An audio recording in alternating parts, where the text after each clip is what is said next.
Një konflikt i dhunshëm ka ndodhur një ditë më parë mes dy banorëve në fshatin Serish të Vlorës, ku përpasoj njëri prej tyre ka përfunduar në spital me fraktura të shumta në trup, ndërsa tjetri është lënë i lirë nga policia pavarësisht dhunës që ka ushtruar.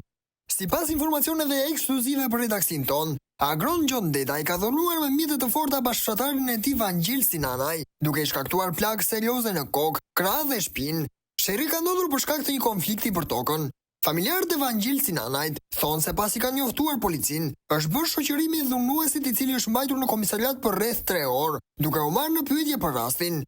Pas kësaj, ai është lënë i lirë, pasi dhunimi nuk është konsideruar i rënd. Nga ana tjetër, i lënduari ndodhet ende në spital me plagë të shumta dhe dhimbje të mëdha.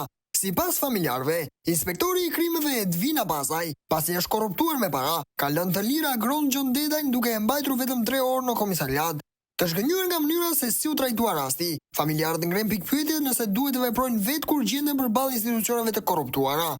Ky konflikt kthen edhe një herë vëmendjen te mënyra se si zbatohet ligji dhe masat që merren për të parandaluar përshkallëzimin e situatës. Një hetim më i gjerë për rastin duket si diçka e domosdoshme për të shmangur pasojat e padëshkiruara.